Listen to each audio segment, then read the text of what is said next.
Maido. Hey there, Japan fans. Today's show, we're going to talk about confidence.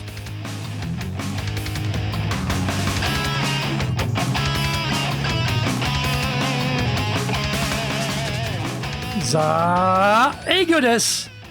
それでは行きましょう. So let's get going. This is the 5th year of the Sales Japan series podcast, broadcasting around the world from the Beverly Hills of Japan, Minato-ku, here in downtown Tokyo. It is chic central.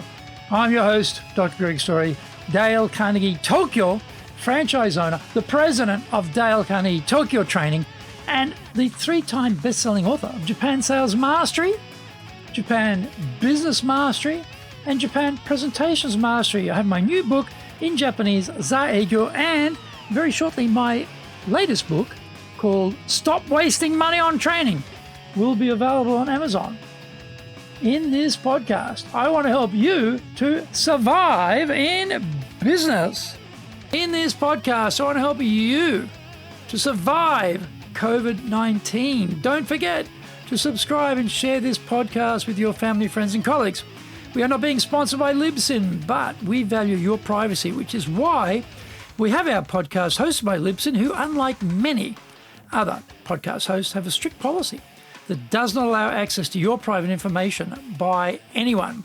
Here is our daily podcast lineup on iTunes. Mondays, the Cutting Edge Japan Business Show. Tuesdays, the Presentation Japan series. Every second Tuesday, the Business Tatsujin no Oshie Show. Wednesdays, the Sales Japan series. Thursdays, the Leadership Japan series. And every second Thursday, the Business Pro Podcast Show. Fridays, the Japan Business Mastery Show. And Saturdays, Japan's top business interviews. This is episode number 305. Today, we're going to talk about confidence sells your audience on your message. I was listening to a recent episode of Victor Antonio's Sales Influence podcast show, and one of his guests was quoting some research which showed that assertive and arrogant salespeople did the best when it came to selling. Their discussion pinned the key factor back to the seller's confidence and belief in what they were proposing. Being an arrogant presenter isn't going to be a formula for success for the audience, so I don't recommend that route. Being confident, however, is certainly a winner in the persuasion stakes. Think about it, though. How many of the people you have seen presenting looked totally confident? I would vouch not too many. If this is such an important attribute when presenting, and it makes perfect sense, irrespective of any research on the matter, then why isn't everyone, when presenting, doing their best to project confidence? The pendulum tends to sit in the middle, not too hot and not too cold, and so the presentation and the presenter both become instantly forgettable. Vanilla style efforts are a formula for obscurity. This is ironic, really, because often the intention is to increase the presenter's profile and raise the levels of business credibility being attached to the speaker. These are important motivations to go to the trouble to prepare a talk and to put one's personal and professional brands out on display for all to evaluate. How can we project more confidence when presenting? It sounds too simplistic, but speak louder than normal. We have to separate our normal workday roles from our speaker role. We cannot give our talk as if we were chatting over coffee with our colleague. We have a different set of responsibilities now, and we have a greater profile to boot. The effort to speak louder forces us to raise our energy levels. This now sets up a transmission of our energy from our position on the stage to the audience members seated in front of us. They can feel the energy we are projecting. I don't mean shouting or screaming, but I do mean trying to throw your voice. One thing to help with this is to try and project your voice to the farthest wall, not just to the audience members seated in front of you. Having that distance objective in mind will help to raise your energy level and also your connection with the audience. Another simplistic sounding piece of advice would be to look at your audience. In Japan, we don't make direct eye contact very often because it is considered to be confronting.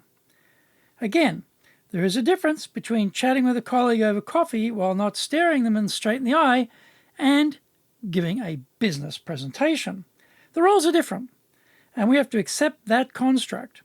When we are the speaker, we want to stare straight into the eyes of our audience. Find out more when we come back from the break.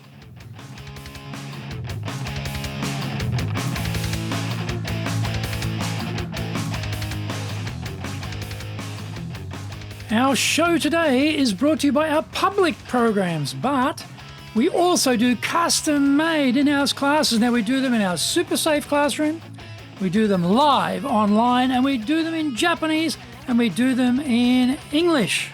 Now, today's show is being brought to you by, on the 6th of September, we'll be doing Confident English. This is for Japanese speakers of English who, they have enough vocabulary. They have enough grammar. They can do the job in English, but they choose not to because they're just not confident enough. They're very aware of people perhaps judging them. They're aware of how they're going to come across. What if they make a mistake? Are they going to look stupid? A lot of fear attached to this. So they found over time the best thing to do is shut up, say nothing. It sort of defeats the whole purpose, really, doesn't it, of having English-speaking Japanese staff. So we fix that problem for you. Also on the 6th of September, we'll be doing more of our previews on our upcoming courses. On the 9th of September, we're doing Leadership Training for Managers. This is the perfect course for practical leadership. I've been to Stanford, I've been to Harvard, I've been to INSEAD, done all these high-level executive training courses. They're absolutely fabulous, fantastic experiences. But we're flying around at 30,000 feet. What we need, though, are practical courses in leadership, things you can use immediately, things you can apply straight away. And that's where a course like Leadership Training for Managers really comes in, because it's full of all the nuts and bolts of how to lead others. So tremendously powerful program. On the 14th of October, we'll be doing Winning with Relationship Selling. This is our flagship sales course. So we know that we're looking for the next sale, the resale, the second sale, not just the first sale. We're looking for the reorder. We're looking for a partnership. We're looking for a relationship with the client that hopefully is going to be lifetime. So this is where the relationship component of selling becomes very important. So how do you build the trust? How do you build the relationship with the buyer so they keep coming back to you, even though others may try and lure them away with cheaper products or cheaper pricing? So what do we do about having that lifetime relationship with a client? How do we build that? This is what this course addresses. It goes through the whole gamut. Everything you need to know in the sales cycle, we cover all of that. And it has the Dale Carnegie Human Relations principles attached to it, because this is really the skills, people skills. This is the base of having good people skills and good communication coming from these Dale Carnegie Human Relations principles. So very, very unique program in the sense of it's got a lot in it, but very, very practical as well. So I really recommend this program. Check out our website, www.dale-carnegie, carnegie.co.jp. Get my best-selling books, Japan Sales Mastery, that's the Bible for selling in Japan, and Japan Business Mastery, and my new book, Japan Presentations Mastery. And they're all available on Amazon. If you like learning by watching videos, then we have over 1,000 there for you at Tokyo, Japan, Dale Carnegie TV on YouTube. We release 3 TV shows every week on YouTube. The Cutting Edge Japan Business Show, that's the premier business show in Japan, comes out Mondays.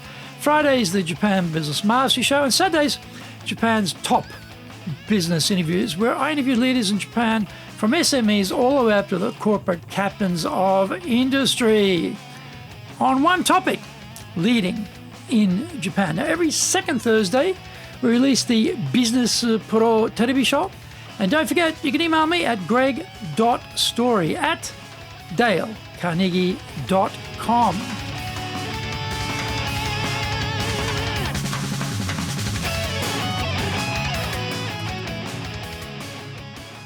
Welcome back.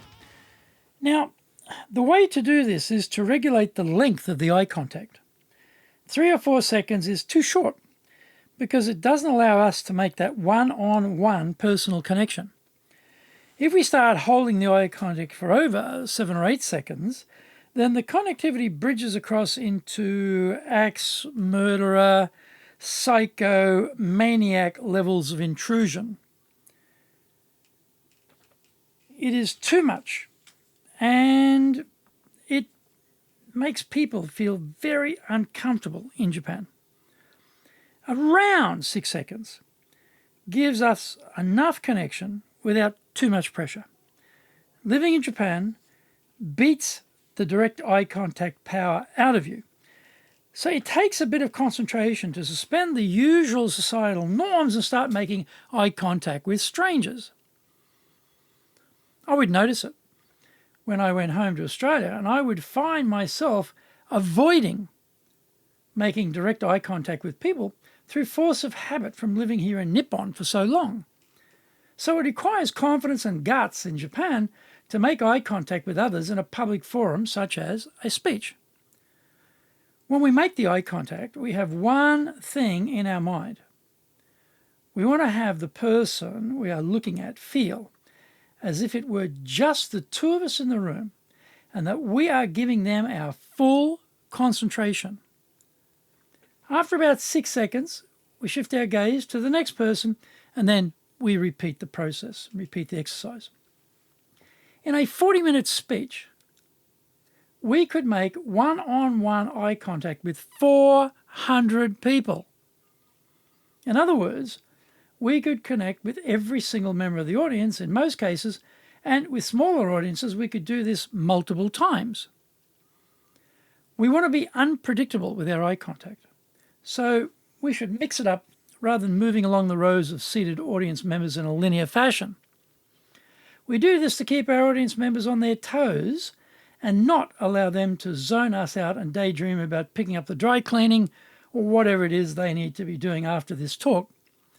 Having the speaker suddenly fix their eyes on you and stare at you while they are talking definitely wakes you up. So, if we can just change up 2 things, the power of our voice and eye contact, we can make a big difference to how we are being perceived by the audience. That high level of confidence will translate into the listeners being more open to believing what we are saying.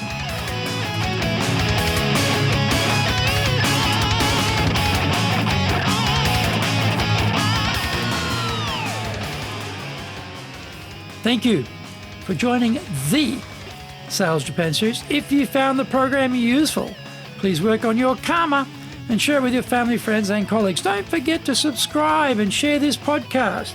Immediately apply what you've learned today. Use it and go out there and survive. Remember, I'm your corporate coaching and training guy in your corner, committed to your success here in Nippon.